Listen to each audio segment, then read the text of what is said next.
Hari ni saya tak buat konten bersama Lumi. Konten yang saya nak buat ni ialah berkenaan Konoha. Konoha yang saya sebut ni ialah orang Indonesia yang suka sangat provoke Malaysia ya. Bukan mereka yang cinta Malaysia. Indonesia yang cinta Malaysia tu kita geng. Saya pun sayang kalian. Puak yang ketinggalan IQ tu yang banyak menyalak. Ketika bencana banjir yang teruk melanda Pulau Sumatera adalah seorang Profesor Jadian ni bersuara mengkritik bantuan dari Malaysia. Pemerintah mereka sendiri 5 hari setelah banjir reda baru muncul kabar bantuan. Tu pun bergambar sakan macam acara penyerahan trofi berdrama menunjuk bahawa mereka peduli. Gitu. Sebelum hantar bantuan kepada mangsa.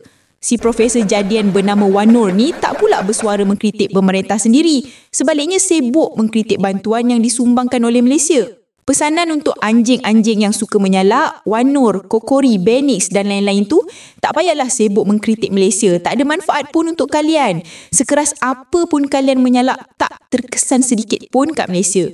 Sebaliknya, korang menambah dosa yang tak terhitung memprovokasi kegaduhan Malaysia versus Indonesia.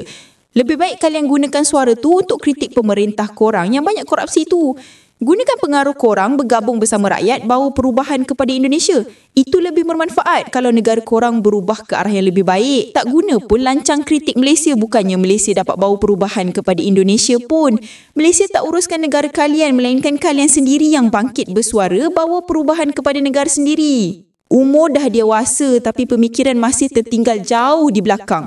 Orang yang berisi ni diam-diam je. Ketuk-ketuk tak berbunyi sebab pada ilmu, pada adab. Tong kosong ni lah nyaring bunyinya sebab tiada isi. Kritik benda yang tiada manfaat, hina benda yang tak membawa keuntungan.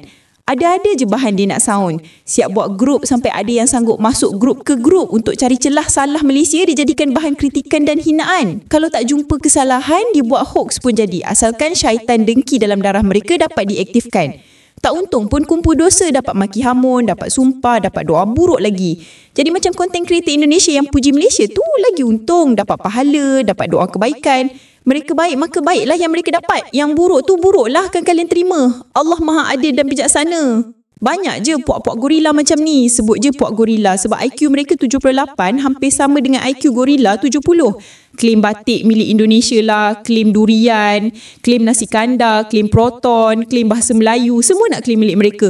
Tapi negara tak maju-maju juga. Monyet betul lah. Apa lagi puak gorila ni perangai dah macam setan Yahoo. Yang baik dari Malaysia semua mereka klaim. Yang buruk dari mereka diputar belikkan campak ke Malaysia.